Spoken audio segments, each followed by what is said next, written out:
Thank you, Martina. I was just going to ask you to start the recording, so thank you. Going to call to order the meeting of MWPA Executive Committee for March 2nd, 2023. And could you do a roll call, please? Certainly, sir. Director Rodoni. Here. Director McMillan. Here. Director Kurtz. Here. Director Hilliard. Here. And Director Goins is not here, but he will be here in just a few moments. Thank We you. do have a quorum. Thank you. Any agenda adjustment requests? If not, we'll go to item 4, which is open time for public expression. Public is welcome to address the executive committee at this time on matters not on the agenda that are within the jurisdiction of this committee. Please be advised that pursuant to the government code, the committee is not permitted to discuss or take action on any matter not on the agenda. Comments may be no longer than 3 minutes and should be respectful of the community. And a reminder to please silence your cell phones during the meeting and mute your microphones if you're online. Any public comments, Martina? If there are any members of the public wishing to speak on the current on the open time for public expression, please raise your hand in the reactions. And for those joining by phone, please press *9 to raise your hand. And sir, we do not have any hands for public comment. All right, thank you. Item 5 is a closed session item, and as indicated on the agenda, the executive committee will hold a closed session pursuant to the government code section 54957.6 for a conference with MWPA negotiator Gene Bonedender related to her negotiations with the executive officer. But first, I'd like to open this for public expression on closed session items. Martina, see if anyone wants to comment on the closed session item. If there are any members of the public wishing to speak on the closed session item only, please raise your hand in the reactions. And for those joining us by phone, please press *9 to raise your hand and *6 to unmute yourself. And sir, there are no hands for public comment. All right, so we'll go into closed session and return hopefully in about 15 minutes. Thank you.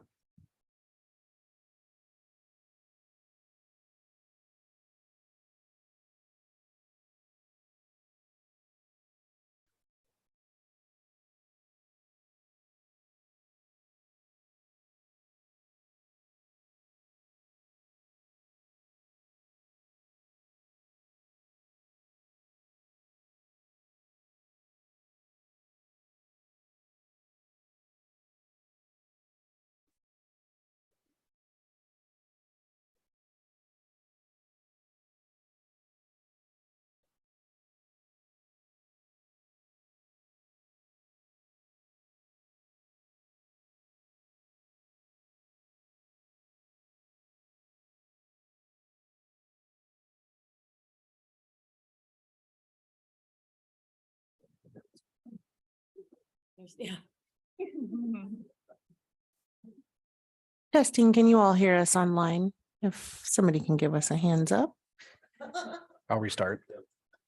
Okay. All right, I'm going to start over because I understand that perhaps our, yeah, and we probably should start from the top.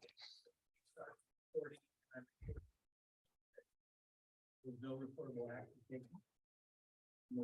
And also report to Director joined us in closed session and hearing this.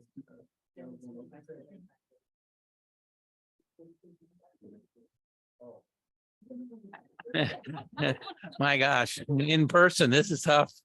Anyway, let's start over. We're returning from closed session and returning to open session, and there's no reportable action. I just wanted to announce that Director Goins joined us in closed session and now is here present in open session, as is the rest of the executive committee. And we're ready to move to the executive officer's report. Item 6. Good morning, take 2.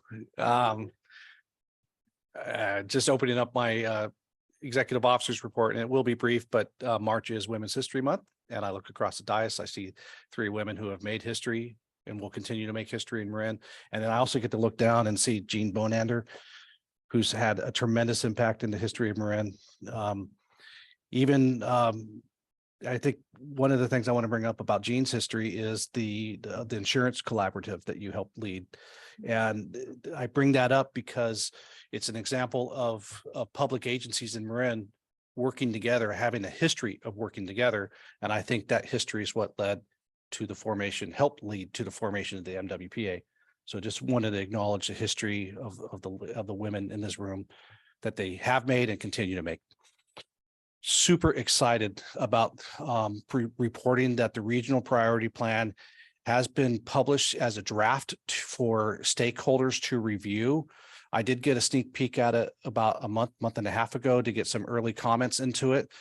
Danny Franco from the Parks Conservancy has pushed it out to the broader group of stakeholders. It's phenomenal. The depth of work, the science behind the regional, the forest health strategy, which is the background to the regional priority plan, and then the projects and the descriptions of the projects and the interconnectivity between all of our forest agencies, land management agencies, and the MWPA and fire agencies is phenomenal. And this is the packet that we'll be submitting in order to get a block grant through the Regional Forest and Fire Capacity Program. We had hoped to start getting funding through that through March or April. However, the state is figuring out how to expend those monies. At first, it was thought that it would come through the Department of Conservation or the Coastal Conservancy, but it now sounds like there's been a pivot that is going to go into the CAL FIRE process. And there's going to be a little bit of work to go through that because CAL FIRE has not historically worked through block grants, but they really want this process to be based on block grants so that the administration of CAL FIRE doesn't have to go through project by project by project approval. So it's delaying that, but it's still, we're well set up. And the work that Danny Franco and the Parks Conservancy has put into this, it's solid. And then at the March meeting, and I've actually sent out some suggestions to other people, not just in Marin County, but outside of Marin County that have been following our evacuation ingress egress risk assessment. You will be receiving a report on that at the March board meeting. I've said this so many times, but I'm going to say it again. We went into this with high expectations and they are exceeding those expectations. We had our technical advisory team meeting again yesterday. That team has continued to push our assumptions that we had going into the process and challenging the results and challenging the work. And that has just continued to improve the product. And one of the things that STI and their team have built is a toolbox that they're going to demonstrate to you that if you want to work on a certain segment of road, it'll walk you through the process. Is it a wildfire prevention problem? Is it a traffic problem? Is it a communications problem? And then it will provide you the information on what you could do to fix that. So it's pretty amazing. Then you're also going to receive an update on our wildfire risk perception survey, formerly known as knowledge and attitude survey. We are still in the co-design mode right now. In fact, we have a team over at the farmers market reaching out to folks to help design that. And we have been reaching out to community groups through all of Marin and inviting people to participate in the design of the survey. And it is going to be part of the budget proposal for fiscal year 23-24. So we thought it was important for you guys to receive an update on that before we go through that process. Also wanted to let you know that the rental space for the despacers has been completely finalized. The lease started yesterday. And for anyone who wants to, after today's meeting, want to go down and take a look, they're kind of assembling their office space now. We'd be happy to take you down and take a look at it. And finally, we closed out the RFP period for our GIS analysis proposals. We received 6. They're excellent proposals. We have several local firms that have applied, and Monday will be our day for the analysis team or the selection team to go through the scoring of each of the proposals. And I feel that we're going to have a difficult decision, which is what we want in these situations. We want to have a difficult decision between quality proposals, and we do. So looking forward to that. And the timeline that Ann has created for that is that we'll bring that packet to the board in April for approval. And with that, I'll take questions. Thank you, Mark. Questions of Mark? Julie. Yeah, Mark, thank you. The regional priority plan, is that something that you want feedback on from board members? It's a very, very in-depth packet. 1,023 pages.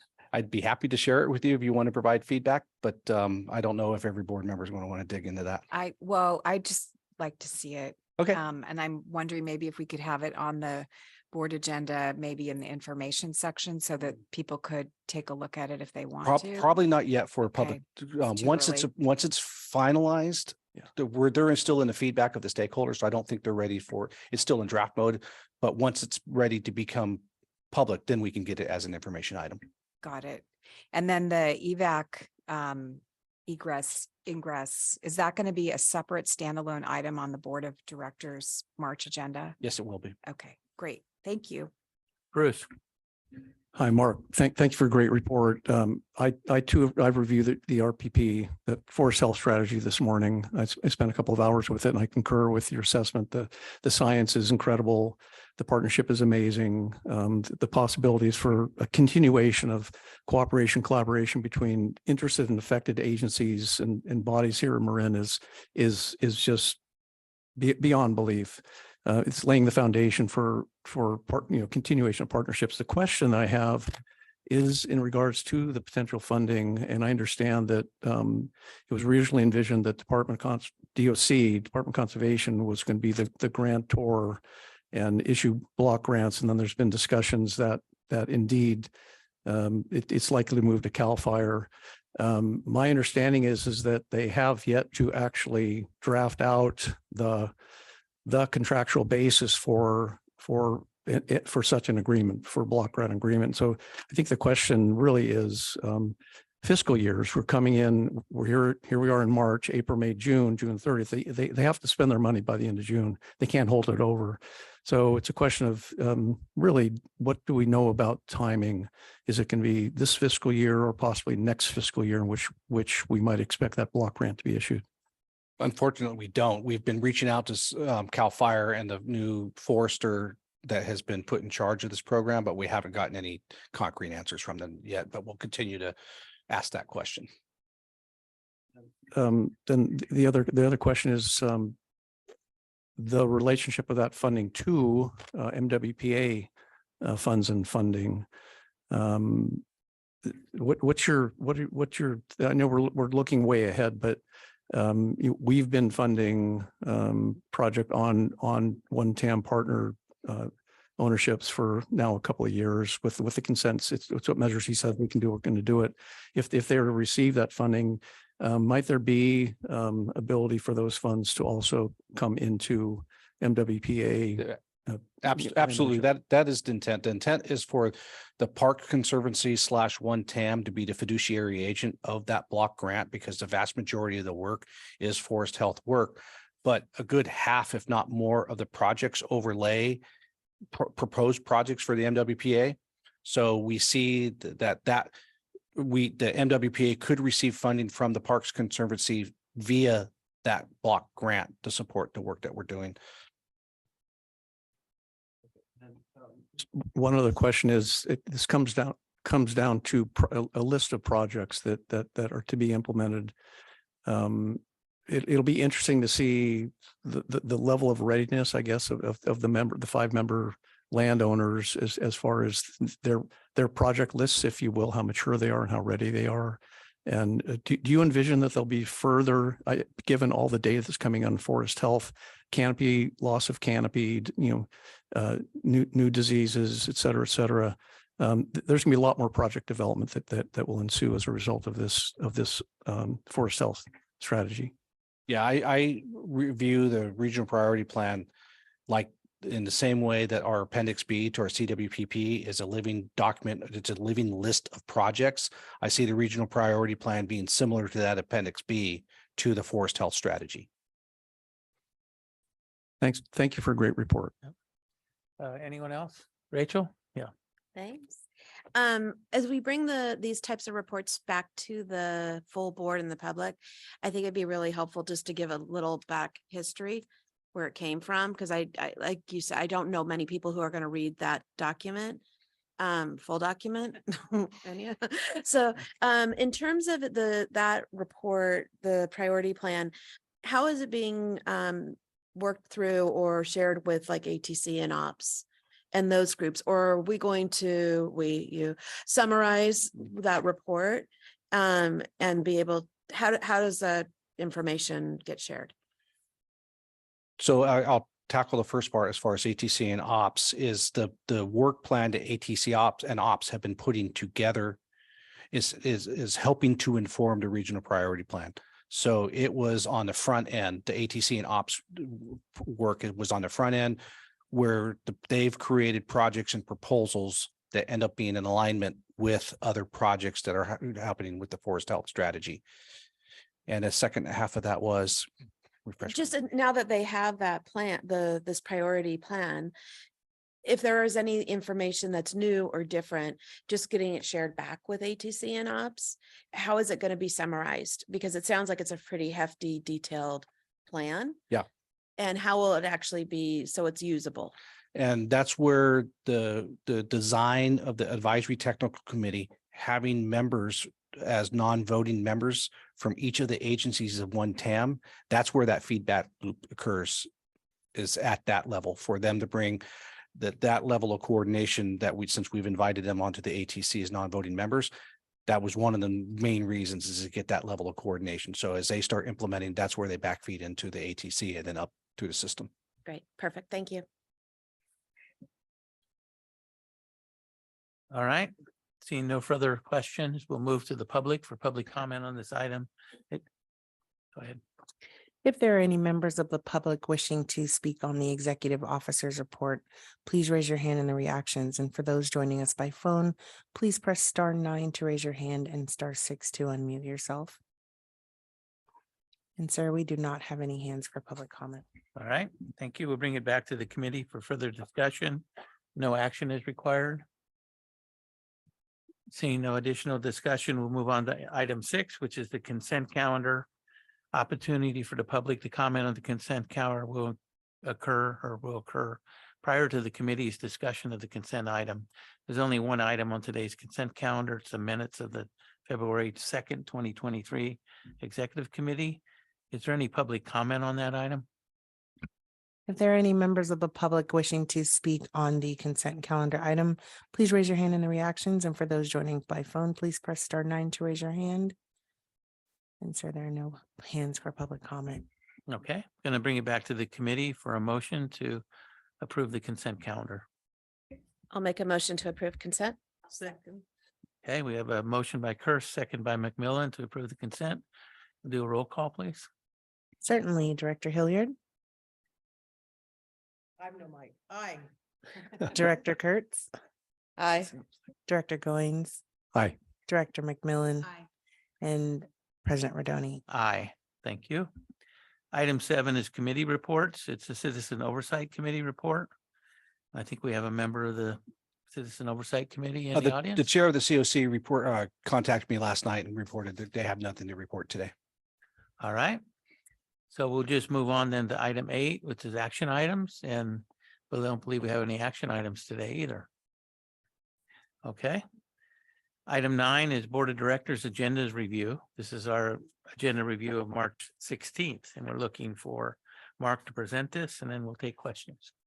It'll be pretty simple, and congratulations to Bruce Goins for finding our Easter egg that we put on in the draft agenda, and he caught that the date before the meeting was correct. So kudos to Bruce. I must speak in this moment. I found Waldo this morning. Thank you, Mark. That's staff's way to make sure that you guys are actually reading what we send you, but just kidding.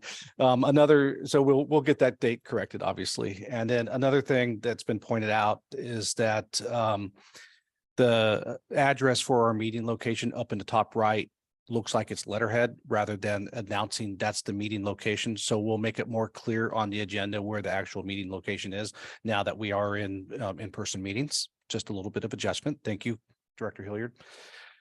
We will be adding the 2 presentations to the agenda as separate agenda items. They were important enough of pieces of information to pass along to you. A lot of our presentations, we haven't included a staff report, but for these two, they're important enough that they will have a staff report, and Charlotte Jourdain is working on the staff report for both of those.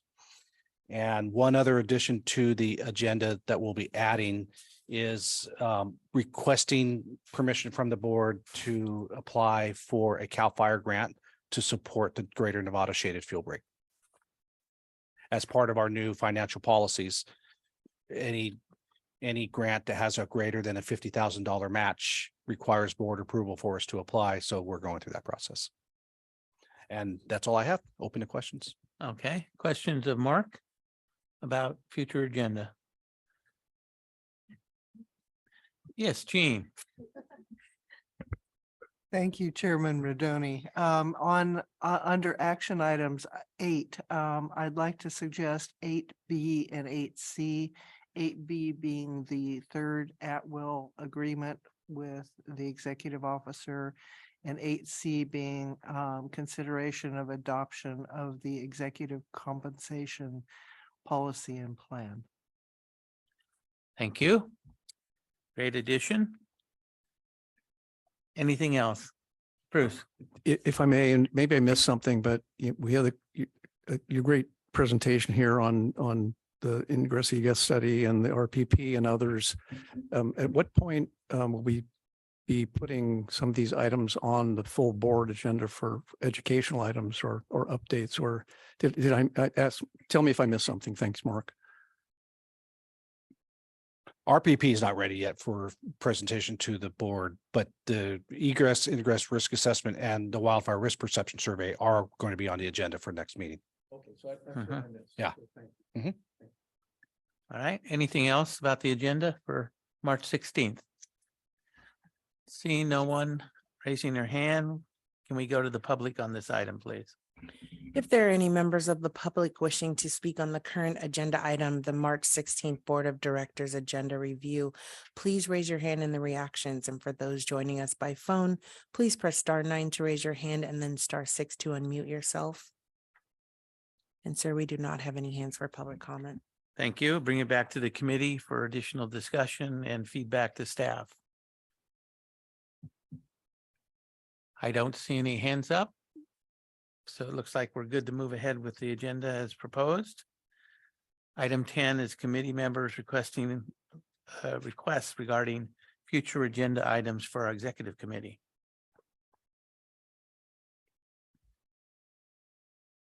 Seeing none, we'll go to adjournment, but I did want to just recommend to staff that when we have these public meetings, that if we can find a way to keep the door open so that the public is welcome, make sure the public feels welcome, that would be great. And if there's any additional signage that needs to happen to direct people here, I think it would be good.